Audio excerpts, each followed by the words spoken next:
Eu sei que muita gente diz que mãe aguenta tudo, que o amor de mãe não tem limite, que a gente perdoa, esquece, segue em frente. Mas essas pessoas, sinceramente, nunca ouviram o próprio filho dizer que você é um fardo. Nunca sentiram o gosto amargo de uma palavra que destrói 40 anos de sacrifício em menos de 30 segundos. Me chamo Marlene Aparecida dos Santos, tenho 69 anos, e essa história começa há exatamente 2 anos, no dia do meu aniversário de 67. O dia em que descobri que existe um tipo de dor que não sangra, não deixa marca visível, mas te parte ao meio por dentro. O dia em que meu único filho me ensinou que nem todo amor que a gente dá volta. E que, às vezes, o silêncio de uma mãe pode ser mais poderoso do que qualquer grito.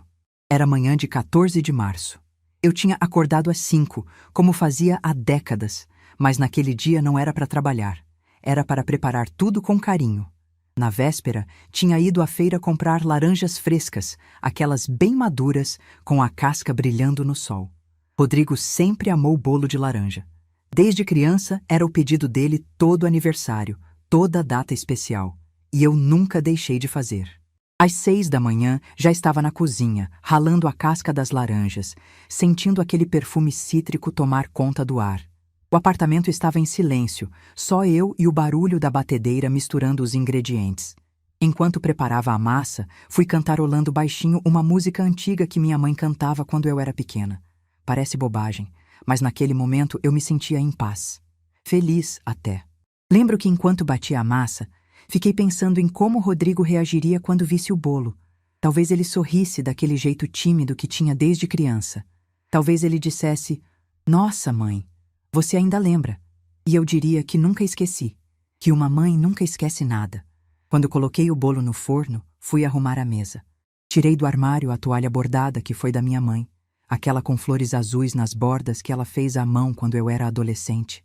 Passei a mão no tecido, lembrando dela, sentindo a textura dos pontos.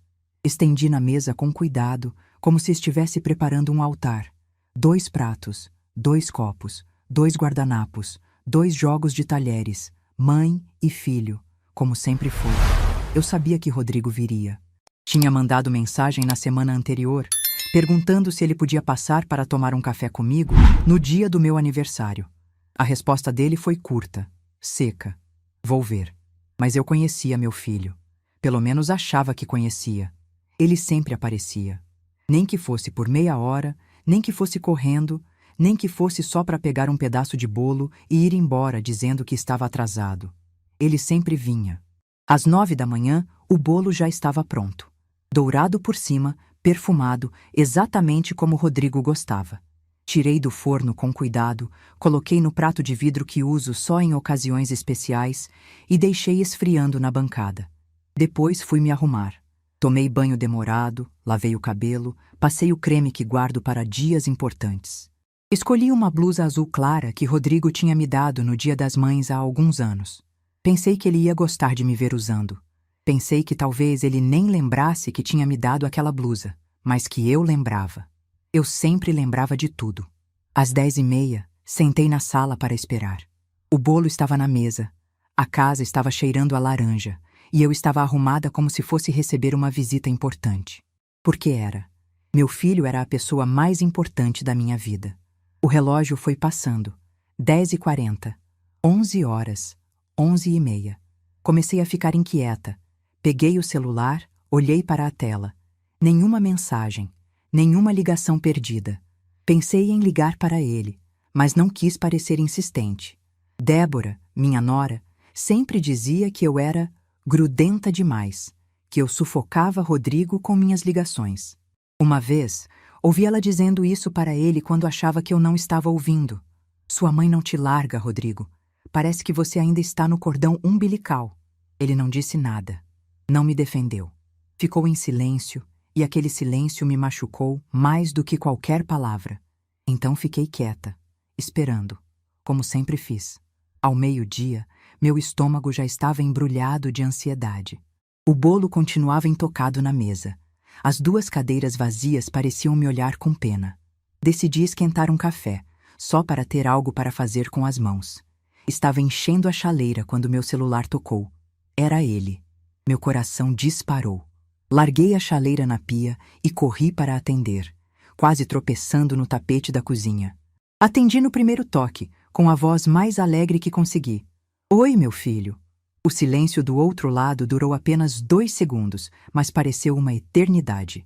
E então veio a voz dele, cortante, fria, sem nenhum oi, mãe, sem nenhum parabéns, sem nenhum bom dia. Mãe, eu não vou aí.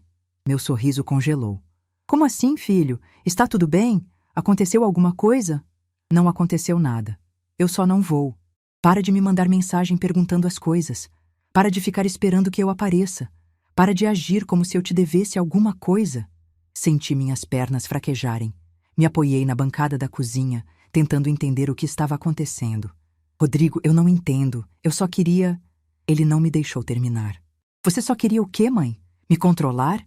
Me fazer sentir culpado? Você faz isso a minha vida inteira. Fica me cobrando, me ligando, me mandando mensagem. A Débora tem razão. Enquanto eu ficar te carregando nas costas, eu nunca vou crescer. Você é um peso na minha vida, entendeu? Um peso. As palavras entraram em mim como facas. Cada uma por uma. Você é um peso. Abri a boca para responder. Para perguntar o que eu tinha feito de errado. Para dizer que o bolo estava na mesa, que a toalha era da minha mãe, que eu só queria passar 1 hora com ele tomando café. Mas minha voz não saiu. Era como se alguém tivesse apertado minha garganta por dentro. Rodrigo continuou, a voz cada vez mais dura. Nem pro seu aniversário eu vou, nem pra nada. Me esquece, mãe. Para de me procurar. Para de existir na minha vida. E desligou. Na minha cara. Sem me dar chance de falar uma palavra sequer. Fiquei parada no meio da cozinha, com o telefone ainda encostado no ouvido, ouvindo o silêncio. O bip-bip-bip da ligação encerrada. E depois, nada. Só o barulho do meu próprio coração batendo alto demais e o cheiro do bolo de laranja que agora parecia me sufocar. Olhei para o celular na minha mão como se fosse um objeto estranho. A tela já tinha apagado, mostrando só meu reflexo. Uma mulher de 67 anos, de blusa azul, com o rosto congelado. Não sei quanto tempo fiquei ali. Podem ter sido 5 minutos ou 1 hora. O tempo parou de fazer sentido naquele momento. Eu só conseguia ouvir a voz dele repetindo na minha cabeça, como um disco arranhado que não para de rodar. Você é um peso, um peso, um peso. Foi o cheiro de queimado que me trouxe de volta. O forno. Eu tinha deixado o forno ligado quando fui atender o telefone. Corri para desligar, mas já era tarde. A assadeira onde tinha sobrado um pouco de massa grudada estava preta, soltando fumaça. Abri a janela, abanei com um pano de prato, mas o cheiro já tinha tomado conta da cozinha. Aquele perfume doce de laranja agora estava misturado com o amargo do queimado. Olhei para o bolo na mesa, perfeito, intocado, esperando alguém que nunca viria. E foi aí que as lágrimas vieram. Não foi um choro alto, desesperado. Foi um choro silencioso, de quem já chorou tanto na vida que aprendeu a fazer isso sem barulho. As lágrimas escorriam pelo meu rosto, enquanto eu olhava para aquela mesa posta para 2, para a toalha da minha mãe, para os pratos que eu tinha escolhido com tanto carinho. Sentei na cadeira da cozinha e fiquei ali, olhando para o vazio, tentando processar o que tinha acontecido. 40 anos.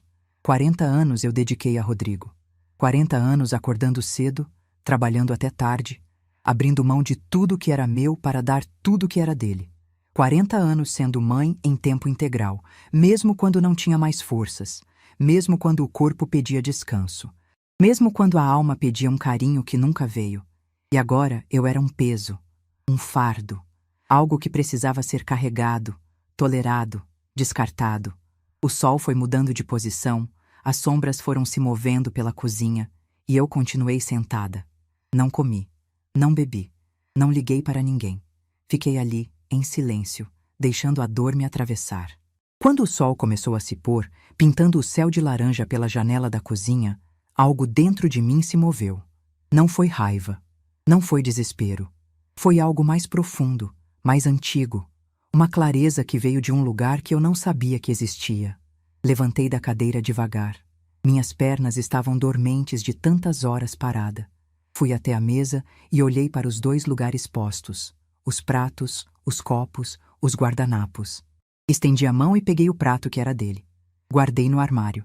Depois peguei o copo. Guardei. O guardanapo. Os talheres. Um por um, fui tirando da mesa tudo que era para ele, até sobrar apenas o meu lugar. Um prato. Um copo. Um guardanapo. E o bolo. Fiquei olhando para aquele bolo por um longo momento. Perfeito, dourado, feito com todo o amor que eu tinha. Feito para alguém que me chamou de peso. Fui até a gaveta e peguei uma vela. Uma vela simples, branca, daquelas de aniversário. Coloquei no centro do bolo, acendi com um fósforo. A chama tremeu por um instante, depois se firmou. A luz alaranjada iluminou meu rosto no reflexo da janela escura. E então, sozinha, na cozinha que cheirava a laranja e a queimado, eu cantei parabéns para mim mesma. Parabéns para você, nessa data querida. Minha voz saiu baixinha, quase um sussurro. Rouca, trêmula. As lágrimas voltaram, mas eu não parei de cantar. Era importante terminar. Era importante fazer por mim o que eu sempre fiz pelos outros. Muitas felicidades, muitos anos de vida. Pensei em todos os aniversários que eu organizei para Rodrigo. As festinhas de criança com bolo de chocolate. As comemorações de adolescente quando ele queria só pizza com os amigos. E agora era só eu, cantando para mim mesma, numa cozinha vazia. Terminei a música. Fechei os olhos. E fiz um pedido. Não pedi que Rodrigo voltasse. Não pedi que ele se arrependesse. Não pedi que ele me amasse de novo. Pedi forças. Forças para fazer o que eu sabia que precisava ser feito. Forças para tomar uma decisão que eu deveria ter tomado há muito tempo. Forças para finalmente me colocar em primeiro lugar, depois de uma vida inteira colocando todo mundo na minha frente. Assoprei a vela. A chama se apagou, deixando um fiozinho de fumaça subindo no ar. E naquele momento, algo se apagou dentro de mim também. Mas não foi a esperança. Foi a ilusão. A ilusão de que se eu amasse o suficiente, se eu me sacrificasse o bastante, se eu fosse boa o suficiente, meu filho ia me valorizar. Essa ilusão se foi junto com a fumaça da vela. Levantei da mesa, fui até o meu quarto e abri o armário. No fundo, atrás das caixas de sapato velhas, atrás das roupas que eu não usava mais, estava uma pasta azul. Uma pasta que eu não mexia há anos, mas que sabia exatamente onde encontrar. Tirei do armário e coloquei na cama. Dentro dela estavam 2 documentos que mudariam tudo. 2 papéis amarelados pelo tempo que eu guardava há anos, sem saber que um dia seriam minha libertação. Mas isso eu só descobriria no dia seguinte. Naquela noite, depois de tudo, deitei na cama sem jantar, sem tomar banho, sem trocar de roupa. Deitei com a blusa azul que Rodrigo tinha me dado, aquela que eu tinha escolhido especialmente para ele ver. A mesma blusa que agora estava marcada com lágrimas secas e com o cheiro de bolo queimado. Olhei para o teto do quarto e pensei em tudo que tinha acontecido. Em todas as vezes que engoli desaforo achando que era amor. Em todas as vezes que me diminuí achando que era humildade. Em todas as vezes que aceitei menos do que merecia, achando que era isso que mães faziam. E pela primeira vez em 67 anos, adormeci sem rezar pelo meu filho. Rezei por mim. Pedi coragem para o que viria pela manhã. Coragem para fazer o que eu deveria ter feito há muito tempo. O sono veio devagar, pesado, mas quando acordei no dia seguinte, algo em mim tinha mudado para sempre. E Rodrigo, que me achava uma velha sem valor nenhum, não fazia ideia do que eu guardava naquela pasta azul. Para vocês entenderem o peso daquela ligação, preciso voltar no tempo. Preciso contar como cheguei ali, sozinha num apartamento, cantando parabéns para mim mesma com um bolo queimado na frente. Porque ninguém se torna invisível da noite pro dia. A gente vai sumindo aos poucos, tão devagar que nem percebe. Até que um dia, acorda e descobre que já não existe mais na vida de quem a gente mais ama. Rodrigo nasceu em março de 1985, numa maternidade pública de Sorocaba. Eu tinha 26 anos, era casada há 2 com Osvaldo e achava que minha vida estava completa. Lembro do momento exato em que colocaram aquele bebê no meu colo. Ele era tão pequeno, tão frágil, com os olhinhos fechados e os punhos cerrados. Chorei tanto que a enfermeira perguntou se eu estava sentindo dor. Eu disse que sim. Mas não era dor do corpo. Era dor de tanto amor. Um amor que eu não sabia que existia até segurar meu filho pela primeira vez. Osvaldo era um homem bonito. Cabelo escuro, sorriso fácil, lábia mais fácil ainda. Trabalhava como vendedor numa loja de móveis e sempre tinha um elogio na ponta da língua. Me conquistou com palavras doces e promessas de um futuro brilhante. Casamos em 6 meses de namoro. Minha mãe avisou que era rápido demais, mas eu não quis ouvir. Estava apaixonada, cega. Quando Rodrigo completou 2 anos, Osvaldo começou a chegar tarde. Dizia que era trabalho, que estava correndo atrás de comissão, que logo as coisas iam melhorar. Eu acreditava. Ou fingia acreditar, porque era mais fácil do que encarar a verdade. A verdade veio numa tarde de quinta-feira, quando uma mulher apareceu na porta da nossa casa. Ela segurava a mão de 2 crianças, um menino e uma menina, e tinha um olhar que eu nunca vou esquecer. Um olhar de quem também tinha sido enganada. Ela era a esposa oficial de Osvaldo, casados há 8 anos. Moravam em Campinas. As crianças eram filhos dele. Eu era a outra. A casa onde eu morava, que eu achava que era nossa, estava no nome dela. Tudo, absolutamente tudo, era mentira. Osvaldo sumiu naquela mesma semana. Não deixou endereço, não deixou dinheiro, não deixou nada além de uma dívida no banco e um filho de 2 anos que chorava toda noite perguntando pelo pai. A mulher dele ficou com a casa. Eu fiquei com as malas na rua e um bebê no colo. Minha mãe tinha falecido 1 ano antes. Meu pai nunca foi presente. Tinha ido embora quando eu era adolescente e nunca mais deu notícias. Eu não tinha ninguém. Ninguém além de Rodrigo. Foi quando aprendi que desespero é um professor cruel, mas eficiente. Aluguei um quartinho nos fundos da casa de uma senhora chamada Dona Zilda, que cobrava barato e não fazia perguntas. O quarto mal cabia uma cama de solteiro e um berço, mas era o que eu podia pagar. Durante o dia, deixava Rodrigo numa creche comunitária da igreja e saía para trabalhar. Comecei fazendo faxina. 3 casas por semana, o que dava para pagar o aluguel e a feira. Mas não era suficiente. Rodrigo precisava de remédio, de fralda, de leite, e eu precisava de mais. Foi Dona Zilda quem me deu a ideia das marmitas. Ela disse que conhecia um pessoal numa obra perto dali que reclamava da comida cara dos restaurantes. Perguntou se eu sabia cozinhar. Eu disse que sim. Naquela mesma noite, fiz 20 marmitas de arroz, feijão, frango e salada. Vendi todas no dia seguinte. A partir dali, minha vida virou uma rotina que durou quase 20 anos. Acordava às 4 da manhã para cozinhar. Às 10, saía para entregar. Ao meio-dia, buscava Rodrigo na creche. À tarde, fazia faxina ou costura, dependendo do dia. À noite, planejava as compras do dia seguinte e deixava o feijão de molho. Dormia às 11, às vezes meia-noite. E às 4 da manhã, tudo recomeçava. Eu não tinha final de semana. Não tinha feriado, não tinha férias, não tinha vida além de trabalho e Rodrigo. Teve uma época em que trabalhei com febre alta porque não podia perder as entregas. Teve um Natal em que passei a noite cozinhando enquanto outras famílias ceavam juntas. Teve um aniversário meu em que eu mesma esqueci a data. Só lembrei dias depois. Minhas mãos ficaram calejadas de tanto descascar legume. Minhas costas nunca mais foram as mesmas depois de carregar panelas pesadas. Meus pés inchavam tanto que às vezes eu chorava de dor enquanto massageava eles antes de dormir. Mas eu não parava. Não podia parar. Tinha um filho para criar. Rodrigo nunca soube da maioria dessas coisas. Eu fazia questão de esconder. Quando ele perguntava por que eu acordava tão cedo, eu dizia que gostava de ver o sol nascer. Quando ele perguntava por que eu não ia nas festinhas de escola, eu dizia que tinha compromisso de trabalho. Nunca disse que não ia porque não tinha roupa decente para usar, porque tinha vergonha de aparecer suada e cansada no meio das outras mães. Ele foi um bom menino durante muito tempo. Estudioso, educado, carinhoso. Me ajudava a carregar as marmitas quando ficou maior. Sentava comigo na cozinha, enquanto eu cozinhava e me contava sobre a escola. Dizia que quando crescesse ia me dar uma casa grande com piscina, para eu nunca mais precisar trabalhar. Eu guardei essa promessa no coração como se fosse ouro. Quando Rodrigo tinha 10 anos, consegui juntar dinheiro suficiente para dar entrada num apartamento.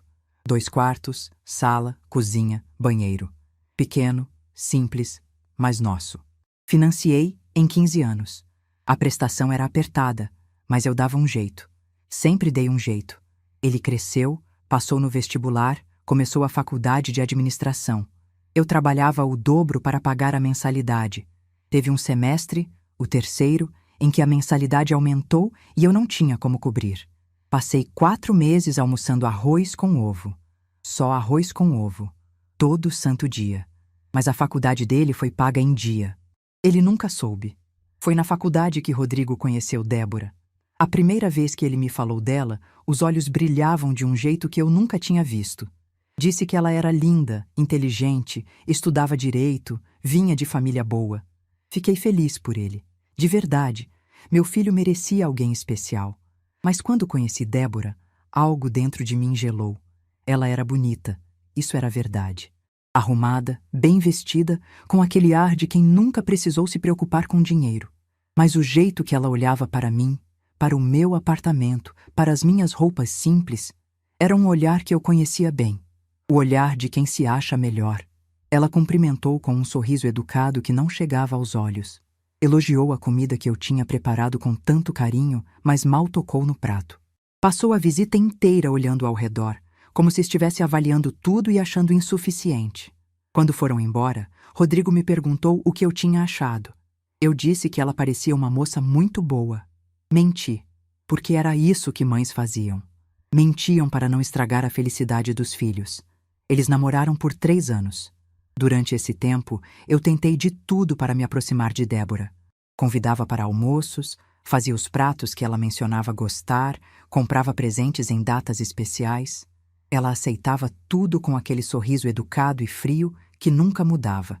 E aos poucos, fui percebendo que não era eu que estava sendo convidada para a vida deles. Eu estava sendo tolerada.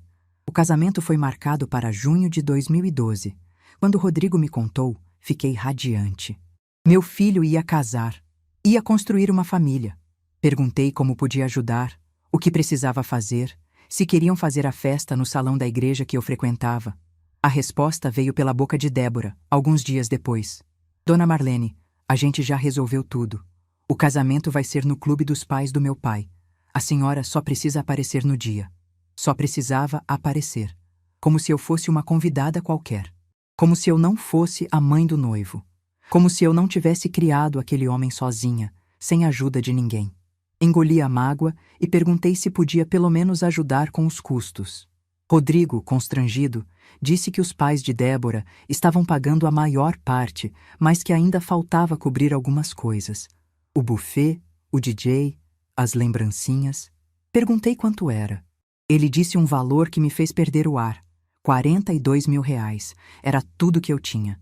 Cada centavo que eu havia juntado em uma vida inteira. Minha reserva de emergência, minhas economias para a velhice. Tudo, mas era pro meu filho. E por ele, eu daria tudo.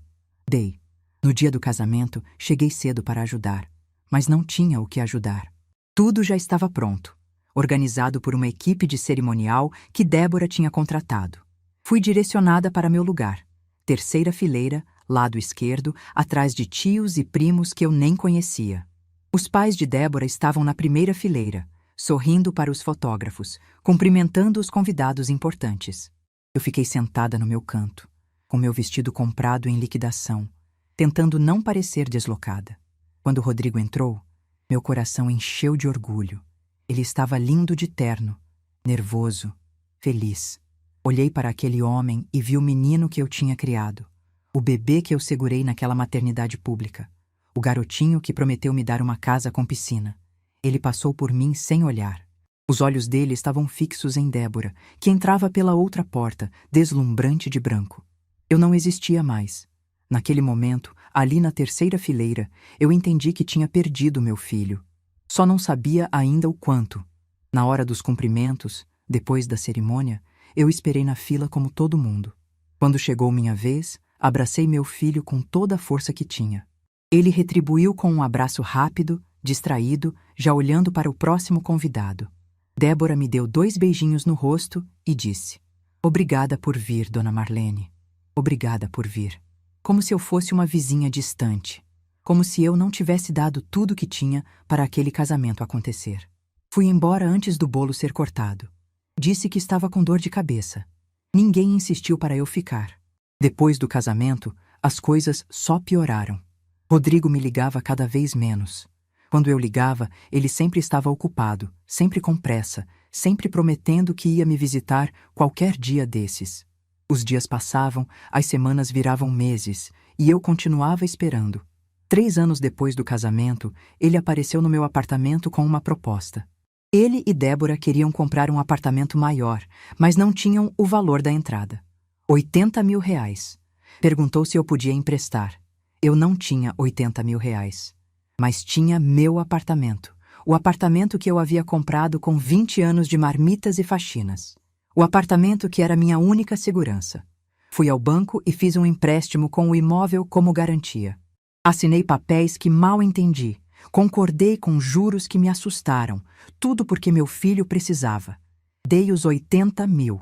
Rodrigo disse que devolveria em 2 anos. Nunca devolveu. Quando perguntei, 3 anos depois, ele disse que a situação estava difícil. Débora, que estava do lado, completou com aquela voz doce que escondia veneno. Dona Marlene, a senhora tem aposentadoria. Não precisa desse dinheiro tanto quanto a gente. Eu tinha quase 60 anos. Recebia um salário mínimo de aposentadoria. E tinha uma dívida no banco que comia metade desse valor todo mês. Mas não respondi. Não reclamei. Fiquei em silêncio, como sempre fiz. Foi depois disso que Rodrigo parou de me visitar de vez. As ligações ficaram ainda mais raras. Quando meus netos nasceram, Pedro e Beatriz, achei que as coisas mudariam, que eu finalmente teria meu lugar naquela família. Mas Débora deixou claro, eu não era bem-vinda. Quando ofereci para cuidar das crianças, ela disse que preferia babá. Quando aparecia com presentes, descobri que ela doava tudo. Uma vez ouvi ela dizendo para uma amiga sem saber que eu estava ouvindo. A sogra dele fica mandando essas coisas de qualidade duvidosa, dou tudo para a empregada. Fui engolindo, engolindo, engolindo. Cada desfeita, cada olhar de desprezo, cada ligação não atendida. Fui guardando tudo num canto do peito, achando que um dia as coisas iam mudar. Que um dia Rodrigo ia acordar e perceber tudo o que eu tinha feito. Que um dia ele ia me agradecer. Esse dia nunca chegou. Em vez disso, chegou aquele dia, 14 de março, meu aniversário de 67 anos. O dia em que meu filho me ligou para dizer que eu era um peso na vida dele. E foi naquele dia que eu entendi. Não era amor o que eu sentia mais. Era hábito. Era medo. Era a ilusão de que se eu continuasse dando, uma hora eu ia receber de volta. Mas algumas dívidas nunca são pagas.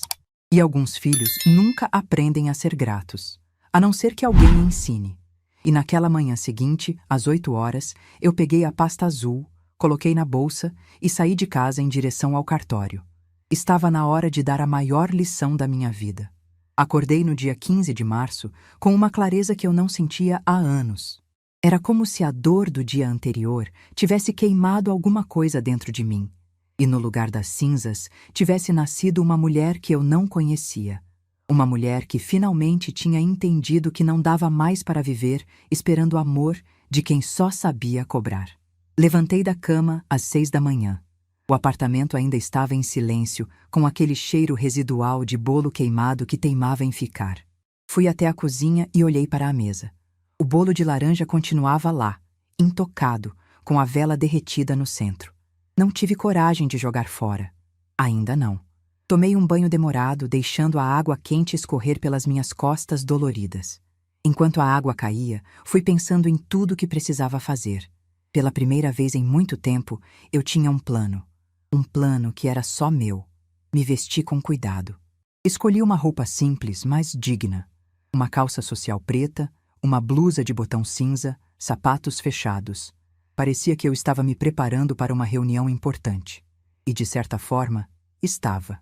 A reunião mais importante da minha vida. Fui até o quarto e peguei a pasta azul que tinha deixado na cama na noite anterior. Abri devagar, como se estivesse abrindo um baú de tesouros esquecido. Lá dentro, 2 documentos me esperavam. O primeiro era meu testamento. Eu tinha feito 10 anos antes, quando descobri um nódulo no seio que me deu o maior susto da minha vida. Graças a Deus era benigno, mas aquele susto me fez pensar na morte pela primeira vez. Procurei uma advogada, a doutora Sônia, que era minha cliente das marmitas há anos, e pedi para ela preparar um testamento simples. Nele, eu deixava tudo para Rodrigo: o apartamento, minhas economias, os móveis, as joias da minha mãe, tudo. O segundo documento era diferente. Era uma escritura antiga, amarelada pelo tempo, com a letra caprichada do meu avô. Uma escritura que eu guardava há mais de 40 anos, escondida de todo mundo, até de Rodrigo. Segurei aquele papel nas mãos e senti o peso dele. Não era só papel. Era a história de uma herança que atravessou gerações. Era o presente que meu avô me deu antes de partir. Era o segredo que minha mãe me fez prometer guardar. Meu avô Sebastião era um homem simples. Trabalhou a vida inteira como pedreiro, construindo casas para os outros, sonhando em ter a sua própria. Quando eu tinha 8 anos, ele juntou todas as economias e comprou um terreno em Votorantim. 3.000 metros quadrados de terra, num lugar que na época era puro mato e poeira. Todo mundo achou que ele tinha enlouquecido. Comprar terra no meio do nada, diziam os vizinhos, mas meu avô só sorria e dizia: "Um dia vocês vão ver." Ele nunca chegou a ver. Faleceu 2 anos depois, de pneumonia. Mas antes de partir, chamou minha mãe e fez ela prometer uma coisa: aquele terreno seria meu.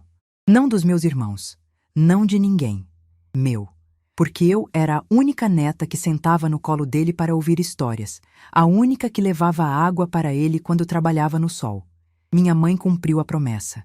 Quando completei 18 anos, ela me chamou num canto e me entregou a escritura. Disse que aquele terreno era minha segurança, que eu nunca deveria vender, a não ser que fosse questão de vida ou morte. "Guarda isso, filha," ela disse. "Um dia você vai precisar." Eu guardei. Por mais de 40 anos guardei. Quando Osvaldo me abandonou com Rodrigo pequeno, pensei em vender. Precisava de dinheiro desesperadamente. Mas toda vez que ia tomar a decisão, ouvia a voz da minha mãe: "Guarda isso, filha." E guardava. Quando precisei pagar a faculdade de Rodrigo, pensei em vender. Quando dei o dinheiro do casamento, pensei em vender. Quando fiz o empréstimo dos 80.000, pensei em vender. Mas nunca vendi. Algo dentro de mim dizia que não era a hora. E eu nunca contei para ninguém. Nem para Rodrigo. Especialmente para Rodrigo. Por quê? Eu não sei explicar direito. Talvez fosse intuição de mãe. Talvez fosse a voz da minha mãe ainda ecoando na minha cabeça. Talvez fosse porque, no fundo, eu sempre soube que um dia ia precisar daquele terreno de verdade. Não para salvar meu filho, para salvar a mim mesma. E aquele dia tinha chegado. O que Rodrigo não sabia, o que ninguém sabia, era que Votorantim tinha mudado completamente nos últimos 40 anos. O meio do nada que meu avô comprou tinha virado uma região valorizada, com condomínios de luxo, shopping centers, escolas particulares. O terreno que ele pagou uma mixaria agora valia uma fortuna. Eu tinha descoberto isso por acaso, uns 5 anos antes. Uma imobiliária me ligou perguntando se eu tinha interesse em vender. Disse que tinham compradores oferecendo valores altos por terrenos naquela região. Quando ela mencionou o valor estimado, quase deixei o telefone cair. Mais de 400 mil reais. 400 mil reais por um terreno que meu avô comprou com economia de pedreiro. 400 mil reais que estavam no meu nome, escondidos de todo mundo, esperando o momento certo. Naquele dia, agradeci a ligação e disse que não tinha interesse em vender. Desliguei o telefone tremendo. Não de medo, de poder. Pela primeira vez, eu tinha entendido que não era tão vulnerável quanto pensava. Que tinha uma carta na manga que ninguém conhecia. E agora, segurando aquela escritura na manhã do dia 15 de março, eu sabia exatamente o que fazer com essa carta. Coloquei os 2 documentos na bolsa e saí de casa às 8 horas. O dia estava cinzento, com aquele céu de outono que parece que vai chover, mas não chove. Peguei um táxi até o escritório da doutora Sônia, que ficava no centro de Sorocaba, perto do cartório. Ela me recebeu com surpresa. Não tínhamos nos falado há anos, desde que parei de fazer marmitas regularmente. Mas quando expliquei que precisava de ajuda urgente com meu testamento, Ela me fez entrar imediatamente. Sentei na cadeira em frente à mesa dela e contei tudo. A ligação do dia anterior. As palavras do meu filho. A frase que ainda ecoava na minha cabeça. Você é um peso. Contei sobre os 42 mil do casamento, os 80 mil do empréstimo, os anos de sacrifício ignorados. Contei sobre Débora, sobre os netos que eu mal conhecia, sobre a solidão de cantar parabéns sozinha num apartamento vazio. A doutora Sônia me ouviu em silêncio, sem interromper uma vez.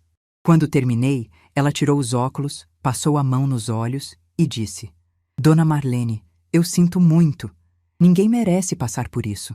Agradeci a gentileza, mas disse que não tinha ido ali para receber pena. Tinha ido para tomar uma decisão.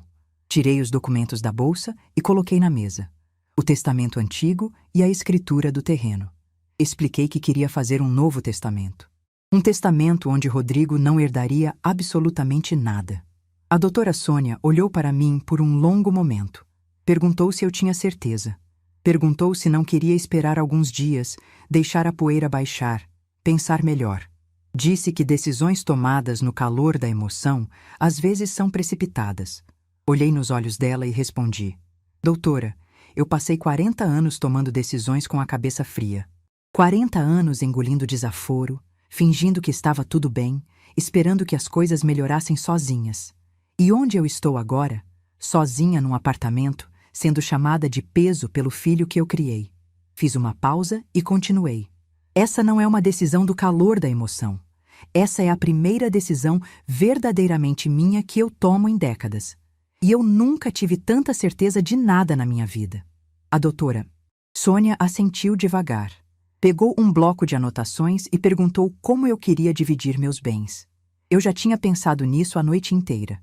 O apartamento iria para o Lar São Vicente de Paula, um abrigo de idosos abandonados aqui em Sorocaba. Eu conhecia aquele lugar. Tinha visitado uma vez, anos atrás, para levar doações. Vi senhoras e senhores que tinham sido descartados pelas próprias famílias, vivendo de caridade, esperando o fim chegar. Jurei naquele dia que nunca ia terminar assim. E agora, meu apartamento ia ajudar pessoas que, como eu, foram tratadas como peso. As economias que eu ainda tinha, pouco, mas alguma coisa, iriam para a creche comunitária da Igreja São José. A mesma creche que cuidou de Rodrigo quando eu não tinha com quem deixar ele. A mesma creche que me salvou naqueles anos difíceis de mãe solo. Eles mereciam cada centavo. E o terreno de Votorantim? O terreno que valia mais de 400 mil reais? Esse iria para a Associação de Apoio a Mães Solteiras, um projeto que ajudava mulheres na mesma situação que eu estive há 40 anos. Mulheres abandonadas, sem apoio, lutando para criar seus filhos sozinhas. Com esse dinheiro, elas poderiam ter uma chance que eu nunca tive. A doutora Sônia anotou tudo. Perguntou se eu queria deixar alguma coisa para os netos. Pensei em Pedro e Beatriz, nas crianças que eu mal conhecia, nos presentes que eram doados, nos áudios que nunca recebi. Disse que não. Se um dia eles quisessem me conhecer de verdade, que viessem enquanto eu estivesse viva. Herança não substitui presença.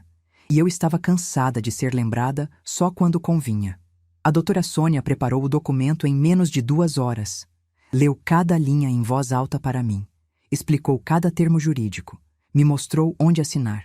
Quando chegou a hora de colocar minha assinatura, minha mão não tremeu. Assinei Marlene Aparecida dos Santos com a letra mais firme que eu já tinha usado.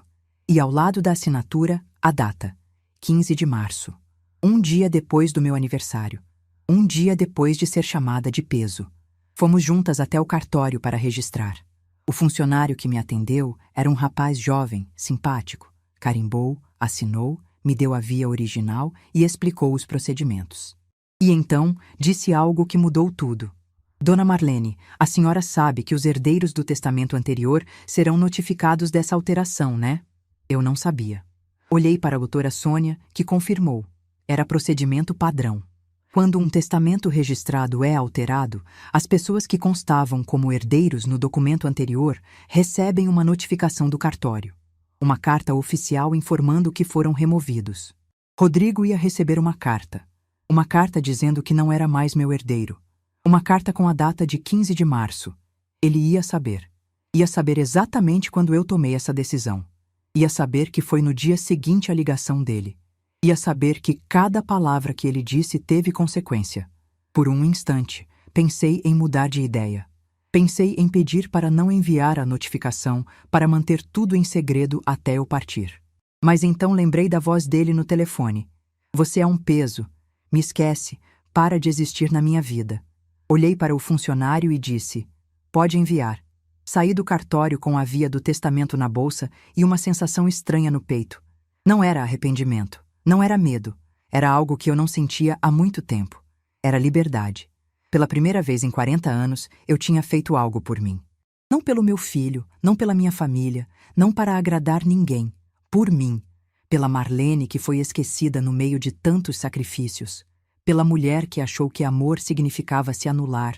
Pela mãe que finalmente entendeu que ser mãe não significa aceitar ser maltratada. Voltei para casa a pé, mesmo sendo longe. Precisava sentir o vento no rosto, ver a cidade se movendo ao redor, lembrar que a vida continuava. Que a minha vida continuava. Quando cheguei no apartamento, fui direto para a cozinha. O bolo de laranja ainda estava na mesa, agora ressecado, com a vela derretida formando uma poça de cera branca. Peguei o prato, levei até a lixeira e joguei fora. Não precisava mais daquele bolo. Não precisava mais de símbolos de uma espera que nunca ia terminar. Não precisava mais guardar dor como se fosse lembrança. Lavei o prato, guardei no armário e fui até a varanda. O sol da tarde já estava aparecendo por trás das nuvens, pintando o céu de laranja e rosa. Fiquei ali, olhando para a cidade, respirando fundo. Em algum lugar de Sorocaba, uma carta estava sendo preparada para ser enviada. Uma carta que ia chegar na casa do meu filho em alguns dias. Uma carta que ia mudar tudo. E eu estava em paz. Porque finalmente tinha entendido uma coisa que deveria ter entendido há muito tempo. O amor de mãe é infinito, mas o respeito a si mesma também precisa ser. E às vezes, a maior prova de amor que uma mãe pode dar é parar de aceitar ser tratada como menos do que merece. A carta ia chegar. Rodrigo ia descobrir. E quando isso acontecesse, ele ia aprender que a mulher que ele chamou de peso tinha muito mais valor do que ele jamais imaginou. Só que aí, já seria tarde demais. 2 semanas se passaram desde aquele dia no cartório. 2 semanas de uma paz estranha, diferente de tudo que eu já tinha sentido. Era como se eu estivesse vivendo num parêntese, num momento suspenso entre o antes e o depois. Eu sabia que a carta ia chegar. Sabia que tudo ia mudar. Mas enquanto isso não acontecia, eu respirava. Comecei a fazer coisas que não fazia há anos. Acordava sem pressa, tomava café olhando pela janela, lia os livros que estavam acumulando poeira na estante. Visitei Dona Zilda, aquela senhora que me alugou o quartinho quando Rodrigo era bebê. Ela já estava com 92 anos, quase não enxergava mais, mas me reconheceu pela voz. Passamos uma tarde inteira conversando sobre os velhos tempos, sobre como a vida dá voltas que a gente nunca espera. Voltei a cozinhar com gosto. Não marmitas para vender, mas pratos que eu gostava, receitas que minha mãe me ensinou. Fiz um frango ao molho pardo que eu não fazia há 20 anos. Comi sozinha, mas não me senti solitária. Tinha algo diferente naquela solidão. Era uma solidão escolhida, não imposta. A carta chegou numa quinta-feira, no final da tarde. Eu sei a data exata porque foi o dia em que minha vida virou de cabeça para baixo de novo. Só que dessa vez eu estava preparada. Eram 19h12 quando meu celular tocou pela primeira vez.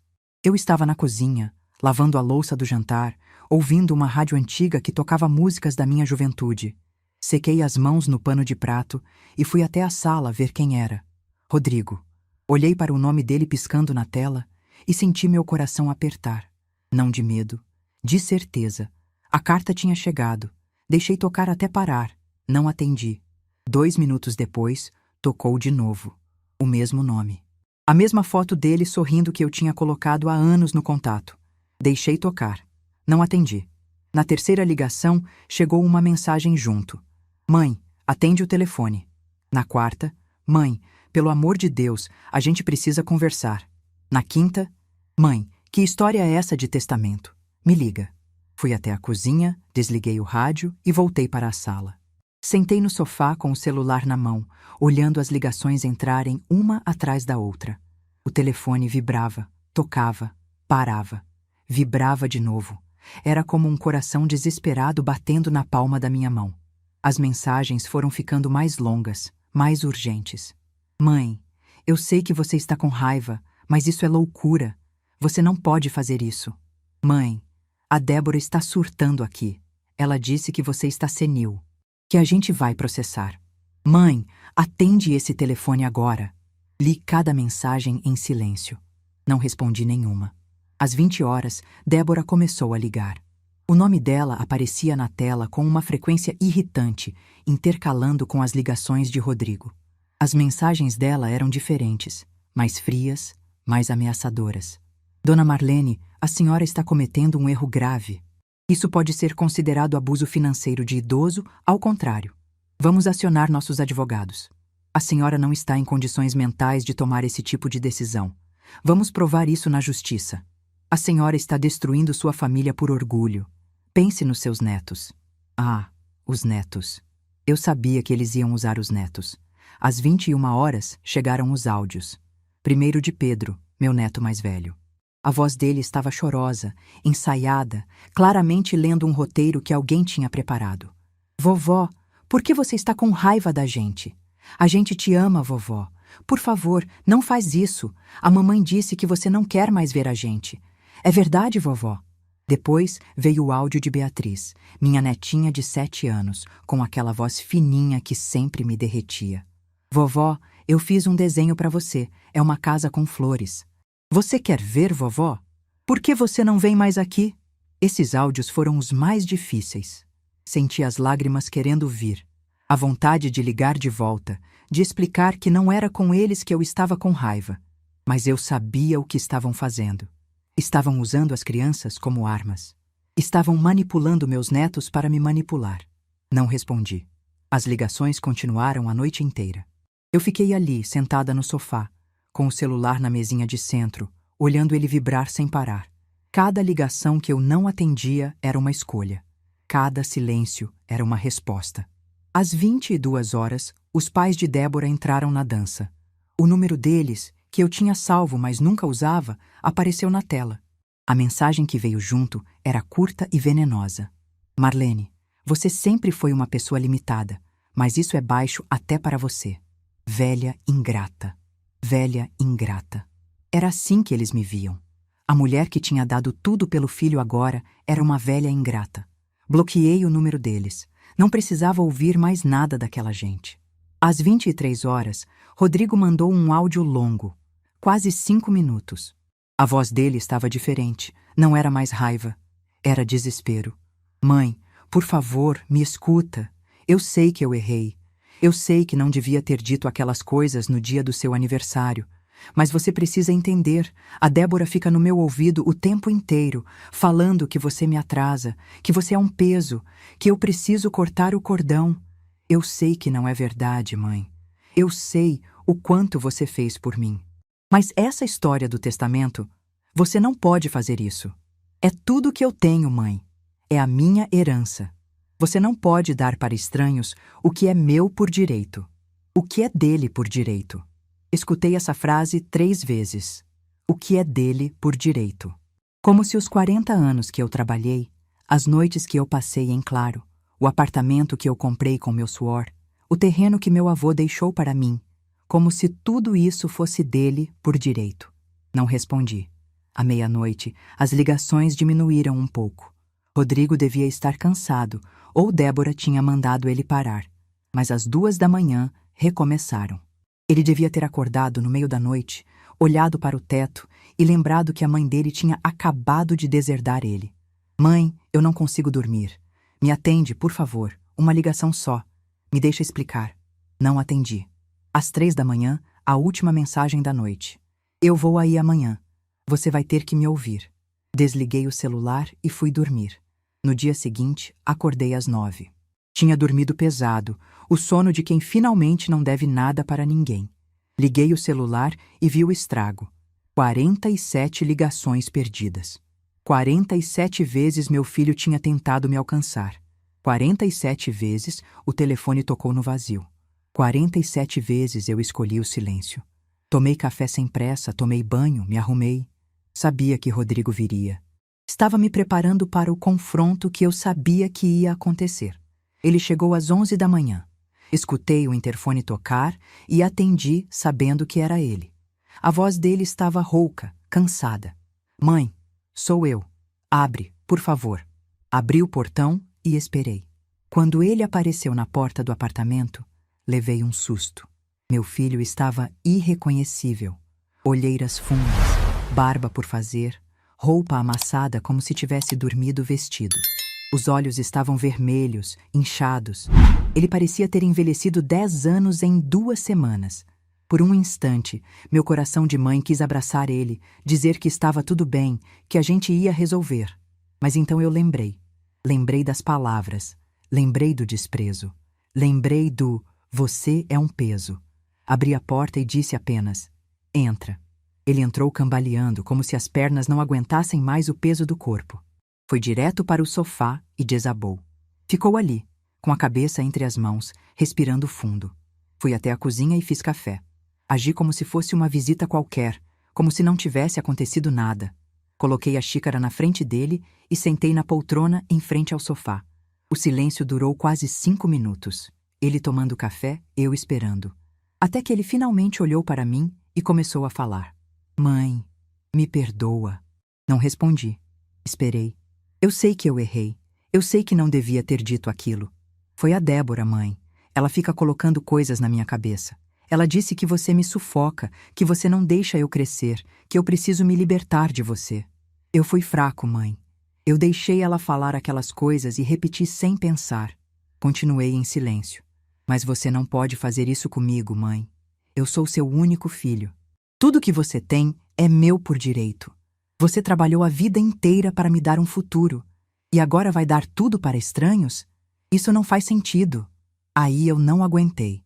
Coloquei a xícara na mesa e olhei nos olhos dele. Rodrigo, você acabou de dizer que eu trabalhei a vida inteira para te dar um futuro. Mas no dia do meu aniversário, você me ligou para dizer que eu sou um peso, que eu sufoco você, que eu deveria parar de existir na sua vida. Você lembra disso? Ele abaixou os olhos. Eu não quis dizer isso, mãe. Mas disse. E sabe o que mais você disse? Que nem pro meu aniversário você vinha. Sabe o que eu estava fazendo quando você ligou? Estava com um bolo de laranja na mesa. O mesmo bolo que você amava desde criança. A mesa estava posta para 2. Eu passei a manhã inteira me arrumando para te receber. E você me ligou para dizer que eu sou um fardo. As lágrimas começaram a escorrer pelo rosto dele. Mãe, me desculpa. Eu errei. Eu fui um idiota. Você foi. Mas não é por isso que eu mudei o testamento. Ele levantou os olhos, confuso. Eu mudei porque finalmente entendi uma coisa que eu deveria ter entendido há muito tempo. Você não me vê como mãe, Rodrigo. Você me vê como um investimento. Uma poupança para o futuro. Enquanto eu for útil, você me tolera. Quando eu deixar de ser útil, você me descarta. Não é verdade, mãe. É sim. Você acabou de dizer que tudo que eu tenho é seu por direito. Direito de quê, Rodrigo? Direito de me chamar de peso? Direito de não aparecer no meu aniversário? Direito de deixar sua esposa me humilhar por anos enquanto você fica calado? Ele não tinha resposta. Levantei da poltrona e fui até a janela. Olhei para a cidade lá fora, respirei fundo e disse o que precisava ser dito. Eu te perdoo, Rodrigo. Você é meu filho e eu te amo. Mas o testamento não vai mudar. Mãe, não vai mudar. Não porque eu quero te punir, mas porque eu preciso que você entenda que ações têm consequências, que palavras têm peso, que o amor de mãe, por maior que seja, tem limite. Ele começou a chorar de verdade. Soluços altos, desesperados, como não chorava desde criança. Mãe, por favor, eu vou mudar, eu prometo. Eu vou me afastar da Débora, vou te visitar toda semana, vou fazer diferente. Talvez você faça, mas não vai ser por minha causa. Vai ser por causa do dinheiro. E quando você perceber que o dinheiro não vai vir, você vai sumir de novo. Eu te conheço, Rodrigo. Te conheço há 39 anos. Ele ficou em silêncio derrotado. Você pode continuar vindo me visitar. Pode trazer meus netos quando quiser. Eu vou receber vocês com carinho, como sempre fiz. Mas a herança vai para quem precisa de verdade. Para pessoas que, como eu, foram tratadas como descartáveis. Para mães solo que estão lutando sozinhas. Para idosos que foram abandonados pela família. Rodrigo levantou do sofá, ainda tremendo. Olhou para mim com um olhar que eu nunca tinha visto. Não era raiva, não era tristeza. Era algo pior. Era o olhar de quem finalmente entendeu que perdeu algo que nunca vai recuperar. Ele foi embora sem dizer mais nada. Não bateu a porta, não gritou, não ameaçou. Simplesmente saiu, arrastando os pés como um homem derrotado. Fiquei ali, parada no meio da sala, ouvindo os passos dele no corredor, o barulho do elevador, o silêncio que veio depois. Quando a porta fechou, fui até a janela e vi ele atravessando a rua lá embaixo. Entrou no carro e ficou ali parado, com a cabeça no volante, por quase 10 minutos. Depois ligou o carro e foi embora. E eu? Eu fiquei ali, olhando a rua vazia, sentindo algo que não sentia há muito tempo. Paz. Não era felicidade. Não era vitória. Era paz. A paz de quem finalmente disse o que precisava ser dito. A paz de quem parou de carregar um peso que nunca foi seu. 47 ligações. 47 chances que ele teve de me alcançar. E eu escolhi o silêncio, porque às vezes o silêncio é a resposta mais poderosa que existe. 2 anos se passaram desde aquele dia em que Rodrigo saiu do meu apartamento arrastando os pés como um homem derrotado. 2 anos desde que escolhi o silêncio 47 vezes. 2 anos desde que entendi que o amor de mãe, por maior que seja, precisa de um limite para não virar prisão. Hoje, enquanto conto essa história, estou sentada na varanda do meu apartamento em Sorocaba, olhando o sol se pôr atrás dos prédios. Tenho 69 anos, cabelos mais brancos do que tinha antes, algumas rugas novas, e uma paz no peito que eu não conhecia. Uma paz que não veio de ter vencido ninguém. Veio de ter finalmente me encontrado. O primeiro ano depois do confronto foi estranho. Rodrigo sumiu completamente. Nenhuma ligação, nenhuma mensagem, nenhuma visita. O silêncio dele, que antes me machucava tanto, agora era diferente. Era um silêncio que eu tinha escolhido também. Pela primeira vez, não fiquei esperando o telefone tocar. Não fiquei olhando a porta achando que ele ia aparecer. Simplesmente vivi. Terminei de pagar o empréstimo do banco 3 meses depois do confronto. Quando fiz o último depósito, a atendente me perguntou se eu queria algum comprovante especial. Eu disse que não. Não precisava de papel nenhum para lembrar daquilo. Precisava era esquecer. Esquecer que um dia coloquei minha casa em risco por alguém que me via como investimento. Com o dinheiro da aposentadoria sobrando pela primeira vez em anos, comecei a fazer coisas que nunca tinha feito. Pequenas coisas. Comprei um vestido novo sem olhar o preço. Fui ao cinema sozinha ver um filme que eu queria ver, não que alguém tinha escolhido. Assinei um jornal, coisa que minha mãe fazia e eu sempre quis fazer, mas nunca pude. Foi numa tarde de sábado, uns 6 meses depois de tudo, que tomei a decisão mais importante da minha nova vida. Eu estava passando na frente de uma agência de viagens quando vi um cartaz na vitrine. Excursão para o litoral. Conheça o mar. Fiquei parada ali, olhando para aquele cartaz, sentindo algo apertar no peito. Eu nunca tinha visto o mar. 67 anos de vida e eu nunca tinha pisado numa praia. Nunca tinha sentido a areia nos pés, nunca tinha ouvido o barulho das ondas de perto, nunca tinha sentido o gosto de sal no ar. Sempre teve algo mais importante. Sempre teve alguém que precisava mais. Sempre teve uma conta para pagar, uma marmita para entregar, um filho para criar. Entrei na agência naquele mesmo dia e me inscrevi na excursão. Uma semana depois, eu estava num ônibus cheio de senhoras e senhores da minha idade, todos animados, todos tagarelando sobre o que iam fazer quando chegassem. Eu fiquei quieta na minha janela, olhando a paisagem mudar, sentindo o coração bater mais forte a cada quilômetro que passava. Quando o ônibus parou e eu desci, o cheiro chegou primeiro. Um cheiro diferente de tudo que eu conhecia. Salgado, fresco, vivo. Caminhei devagar até a areia, tirei os sapatos e dei o primeiro passo. A areia era quente, mais quente do que eu imaginava, e macia. Afundava sob meus pés de um jeito gostoso, acolhedor. Fui andando devagar, sentindo cada grão, até chegar na beira da água. O mar era imenso, maior do que qualquer coisa que eu já tinha visto na vida. Azul de um jeito que fotografia nenhuma consegue mostrar. E o barulho das ondas. Parecia que o mundo inteiro estava respirando ali na minha frente. Quando a primeira onda tocou meus pés, eu chorei. Não de tristeza, de libertação. Fiquei ali parada, com a água indo e vindo, as lágrimas escorrendo pelo rosto. E pensei em tudo que tinha vivido para chegar até aquele momento. Pensei nas marmitas, nas faxinas, nas noites sem dormir. Pensei no bolo de laranja queimando no forno, enquanto meu filho me chamava de peso. Pensei nas 47 ligações que eu não atendi. E pensei que, apesar de tudo, eu estava ali, viva, inteira, livre. Uma senhora que estava do meu lado na excursão se aproximou e perguntou se eu estava bem. Eu disse que sim, que estava melhor do que nunca. Ela sorriu e disse que entendia, que também tinha demorado para se permitir viver. O nome dela era Aparecida. Tinha 71 anos, era viúva e tinha passado por algo parecido comigo. Os filhos dela tinham tentado interná-la num asilo para ficar com a casa. Ela lutou, venceu e agora viajava pelo Brasil inteiro, conhecendo lugares que sempre sonhou conhecer. Passamos a viagem inteira conversando. Trocamos telefone, prometemos nos encontrar quando voltássemos. E cumprimos. Aparecida se tornou minha melhor amiga. A primeira amiga de verdade que eu tive em décadas. Através dela, conheci um grupo de terceira idade que se reunia toda semana numa igreja do centro. Não era um grupo religioso, era um grupo de convivência.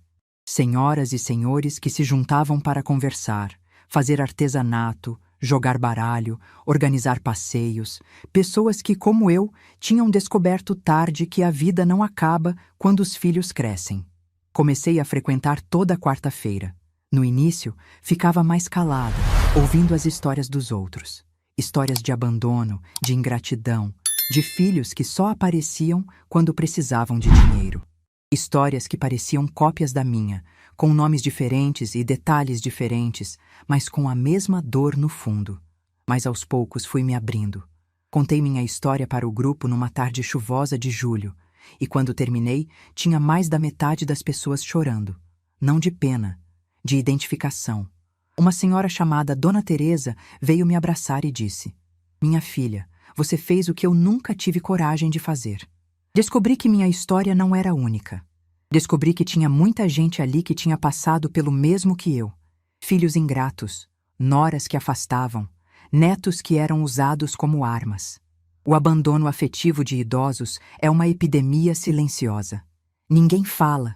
Todo mundo sofre calado, achando que é culpa sua, achando que não amou o suficiente. Foi por causa dessas histórias que decidi fazer algo a mais. Comecei a trabalhar como voluntária no Lar São Vicente de Paula, o mesmo abrigo de idosos que vai receber meu apartamento quando eu partir. Vou lá 2 vezes por semana, ajudo a servir o almoço, converso com os moradores, leio o jornal para quem não enxerga mais. Tem uma senhora lá, chamada Dona Jurema, de 84 anos, que foi abandonada pelos 3 filhos. Eles a deixaram na porta do abrigo com uma mala e um bilhete dizendo que não tinham mais condições de cuidar dela. Condições financeiras? Não. Condições emocionais. Simplesmente não queriam mais o trabalho de ter uma mãe velha. Toda vez que visito Dona Jurema, ela segura minha mão e diz: "Você é um anjo, Marlene." Eu digo que não sou, que sou só uma mulher que entendeu tarde que precisava cuidar de si mesma também. E que agora, enquanto pode, quer ajudar quem não teve a mesma sorte. Sobre Rodrigo, vocês devem estar se perguntando. Ele me mandou uma mensagem no meu aniversário do ano passado. Simples, curta. "Parabéns, mãe." Respondi com um "obrigada." Nada mais. Não porque guardo rancor, mas porque não tenho mais nada para dizer. O amor continua ali, guardado num canto do peito, mas não é mais um amor que me move. É um amor que existe. E só. Soube por conhecidos que o casamento dele com Débora está balançando. Parece que ela o culpa pela perda da herança. Parece que discutem muito. Parece que ele anda bebendo mais do que deveria. Não sei se é verdade, não procuro saber. A vida dele agora é problema dele. Eu já carreguei peso demais por tempo demais. Meus netos, Pedro e Beatriz, eu não vejo há 2 anos. Essa é a parte que ainda dói. Dói muito. Às vezes, de noite, quando o apartamento fica muito silencioso, eu pego as fotos que tenho deles e fico olhando. Pedro já deve estar com 12 anos, quase um mocinho. Beatriz, com 9, perdendo os dentes de leite, entrando naquela fase de perguntar tudo. Estão crescendo, mudando, virando pessoas que eu não conheço. E isso me parte o coração de um jeito que eu não consigo explicar, porque eles não têm culpa de nada. São crianças. Foram usados como armas numa guerra que não era deles. Mas eu aprendi uma coisa importante nesses 2 anos. Eu não posso forçar amor. Não posso forçar presença. Se um dia, quando forem adultos, eles quiserem me conhecer de verdade, eu vou estar aqui. De braços abertos, sem cobranças, sem mágoas. Vou contar minha história para eles. Vou deixar eles tirarem suas próprias conclusões. E vou amá-los do mesmo jeito, independente do que decidirem. Herança não substitui presença. Mas presença também não se implora. O testamento continua exatamente como registrei naquela manhã de 15 de março. As instituições já foram informadas. Os papéis estão em ordem. Quando eu partir, o Lar São Vicente vai receber o apartamento. A creche da Igreja São José vai receber minhas economias. E a Associação de Apoio a Mães Solteiras vai receber o terreno de Votorantim. Aquele terreno que meu avô comprou com economia de pedreiro e que agora vale uma fortuna. É assim que escolhi deixar meu legado. Não para quem me viu como peso, mas para quem precisa saber que existe ajuda no mundo. Para mulheres que estão agora onde eu estive há 40 anos, sozinhas, desesperadas, achando que não vão conseguir. Para idosos que foram jogados fora pelas próprias famílias. Para crianças que precisam de um lugar seguro enquanto as mães trabalham. Meu avô Sebastião estaria orgulhoso. Minha mãe estaria orgulhosa. E eu, pela primeira vez na vida, estou orgulhosa de mim mesma. Se tem algo que aprendi nesses 69 anos de vida, foi isso. A gente passa tempo demais tentando ser o que os outros esperam. Mãe perfeita, esposa perfeita, avó perfeita. E no meio de tanta perfeição para os outros, a gente esquece de ser boa para si mesma. Eu fui chamada de peso no dia do meu aniversário de 67 anos. Meu próprio filho, o menino que eu criei sozinha, olhou para 40 anos de sacrifício e viu apenas um fardo. E por muito tempo eu achei que a culpa era minha, que eu tinha falhado em algum lugar, que se eu tivesse sido melhor, ele me amaria mais. Mas não é assim que funciona. Amor não se compra com sacrifício. Respeito não se implora com favores. E dignidade não se negocia com ninguém. Eu fiz tudo o que podia por Rodrigo. Dei mais do que tinha. Dei meu tempo, minha saúde, minhas economias, minha juventude, e não foi suficiente para ele. Mas sabe o que eu descobri? Não precisava ser, porque a pessoa para quem eu precisava ser suficiente era eu mesma. E por 40 anos eu me esqueci disso. Hoje, quando acordo de manhã, a primeira coisa que faço é tomar um café olhando pela janela. Sem pressa, sem preocupação, sem esperar que ninguém apareça. Depois, arrumo a casa no meu ritmo, leio um pouco, assisto minhas novelas. Às quartas, vou para o grupo da terceira idade. Às sextas, vou para o abrigo. Nos fins de semana, às vezes viajo com a Aparecida e as outras amigas. Já conheci Campos do Jordão, Aparecida do Norte, Poços de Caldas. Minha vida não é perfeita. Ainda sinto falta dos meus netos. Ainda tenho noites difíceis. Ainda choro às vezes quando lembro de tudo que passei. Mas a diferença é que agora eu sei que mereço mais. Sei que meu valor não depende do que meu filho pensa de mim. Sei que ser mãe não significa aceitar qualquer coisa em nome do amor. Às vezes me pergunto se fui dura demais. Mas aí eu lembro da voz dele no telefone, da frieza, do desprezo. Lembro que ele só me procurou quando descobriu que ia perder dinheiro. E a dúvida vai embora. E se essa história tocou seu coração, deixa eu te dizer uma última coisa.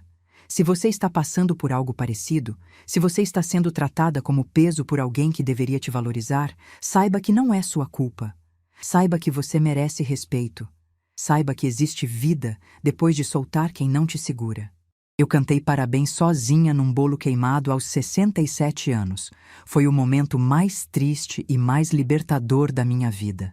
Triste porque ninguém deveria passar por isso. Libertador porque foi ali que eu finalmente acordei. 47 ligações. 47 vezes meu filho tentou me alcançar quando descobriu que as consequências dos atos dele eram reais. E eu não atendi nenhuma. Não por vingança, por respeito. Respeito a mim mesma, que finalmente aprendi a ter. Hoje, aos 69 anos, sou mais leve do que nunca fui. E quando meu telefone toca, eu escolho se atendo ou não.